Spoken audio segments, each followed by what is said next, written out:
Hi guys, welcome back to our channel. So finally Devara cinema release అవ్వడం జరిగింది. So cinema అయితే చాలా మంది ఇప్పటికే చూసింటారు. సో సినిమా వరకు వస్తే సినిమా అనేది చాలా మందికి నచ్చింది, చాలా మంది మిక్స్డ్ రివ్యూ చెప్తున్నారు. సో దాని పక్కన పెట్టండి. అండ్ ఒరిజినల్ రివ్యూ వచ్చేసి మన ఛానల్ ఉంటుంది, అది వెళ్ళి చెక్ చేయండి రివ్యూ కావాలనుకుంటే. బట్ ఇక్కడ వచ్చేసి దేవర 2 పార్ట్లో వచ్చిందని మనం చాలా మందికి తెలిసిందే. సో దేవర వచ్చేసి 2 పార్ట్లు ఉన్నాయి. సో యాక్చువల్లీ కొరటాల శివ గారు కూడా దీని గురించి చెప్పడం జరిగింది. సో ఎంత కుదిరితే అంత వీడియోని ట్రిమ్ చేసి ఇది ఒకటే పార్ట్లో చెప్పాల్సిన కథ. అండ్ నాకు కానీ తారకి కానీ ఒక కథని 2 పార్ట్లుగా చెప్పడం ఇష్టం ఉండదు. ఏదైతే కథ అనుకున్నామో అది ఒక పార్ట్లోనే కంప్లీట్ చేద్దాం అనుకున్నాము. బట్ దానికి తగ్గట్టునే చాలా ట్రై చేసాము సినిమాని. సో షార్ట్ ట్రిమ్ చేస్తే ఒరిజినాలిటీ, కథలో ఎమోషన్ కానీ ఆ కథ ఆ కంఫర్ట్ అనేది రావట్లేదు, సాటిస్ఫాక్షన్ రావట్లేదు. ట్రిమ్ చేస్తే ఆ సీన్ ఏదైతే పర్టికులర్ సీన్స్ ఉంటాయో దాని గురించి ఎంత ట్రిమ్ చేసినా అది పార్ట్ 1లోకి అవ్వకపోయేసరికి పార్ట్ 2లో చేయడం జరుగుతుంది అనే విధంగా అయితే వాళ్ళు చెప్పడం జరిగింది. సో సినిమా స్టోరీ అనేది cinema what is the actual story అనేది మనందరికీ తెలిసింది. సో ఒక కొండ ఉంటుంది, ఆ కొండ చుట్టూ ఒక సముద్రం ఉంటుంది. సో ఆ కొండ మీద 4 ఊర్లు ఉంటాయి. సో 4 ఊర్లకు ఒక పెద్ద మనిషి ఉంటారు. అందులో సైఫ్ అలీ ఖాన్ కానీ, శ్రీకాంత్ గారు కానీ, అండ్ మన తారకన్న కానీ, సో ఇలా దేవర, సో ఇలా 4 ఊర్లకి పెద్దవాళ్ళు అనేది ఉంటారు.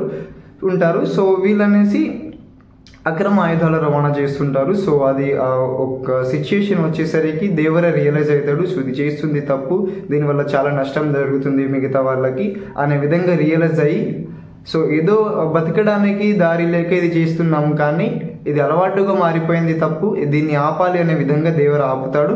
బట్ ఆ దేవర నిర్ణయాన్ని మిగతా వాళ్ళు అంగీకరించకపోవడం, దేవర వాళ్ళని ఆ పనిలోకి మళ్ళీ చేయనివ్వకపోవడం, ఇదే స్టోరీ జరుగుతుంది. బట్ క్లైమాక్స్ ట్విస్ట్ వచ్చేసి ఇక్కడ మనకు దేవర ఉండడు, వర ఉండడు. బట్ యాక్చువల్లీ పార్ట్ 2లో ఎవరు ఉంటారు, లేకుంటే ఏదైతే వర ఉంటాడో లేకుంటే దేవరనో ఆ సైఫ్ అలీ ఖాన్ని చంపేస్తే ఎక్కడే స్టోరీ ఆగిపోద్ది కదా, పార్ట్ 2 అవసరం ఏముంది అనే విధంగా చాలా మంది అయితే మాట్లాడుతున్నారు. So this is not spoiler. So ఇప్పటికీ సినిమా రిలీజ్ అవ్వడం జరిగింది, చాలా మంది చూసేసి ఉంటారు. సో ఇది స్పాయిలర్ అనుకుంటే సారీ ఫర్ దట్. బట్ ఇది story.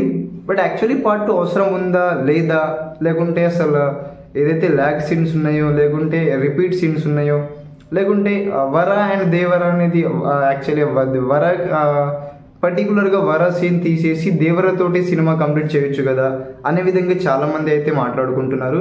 So actually Koratala Shiva గారు ఏం చెప్పడం జరుగుతుంది, సో సినిమా గురించి ఏంటనేది మనకు పార్ట్ 2లో ఉంది.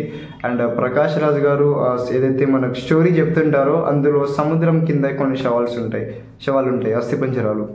అవి ఎవరివనేది మనకి ఈ పార్ట్లో అయితే చెప్పడం జరగలేదు. పర్టికులర్గా అదొక బిగ్ రీజన్ వచ్చేసింది మనకు పార్ట్ 2లో అసలు ఎవరి శవాలు ఉన్నాయి. అండ్ మనకు పార్ట్ 2లో హీరో ఎవరు అనేది అతిపెద్ద ట్విస్ట్ ఇది.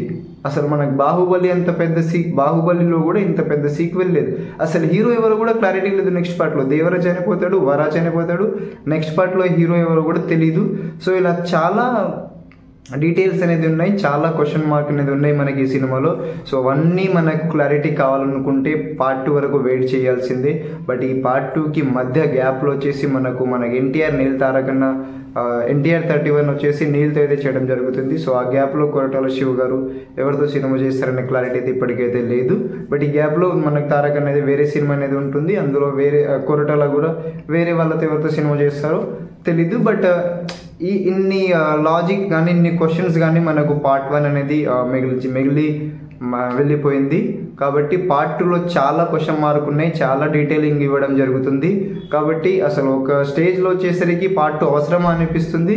బట్ ఆ సినిమా స్క్రీన్ ప్లే చూసుకున్నట్లయితే, కథ తీసుకెళ్లిన విధానం చూసుకున్నట్లయితే పార్ట్ 2 ఖచ్చితంగా అవసరం. పార్ట్ 2 చూస్తేనే ఈ సినిమా కంప్లీట్ అవుతుంది అనే విధంగా అయితే వీళ్ళు క్వశ్చన్ మార్క్ని రేస్ చేయడం జరుగుతుంది. కాబట్టి దేవర పార్ట్ 1 మీకు ఎలా అనిపించింది, and what is your expectations on part 2 అది కూడా కమెంట్ చేయండి.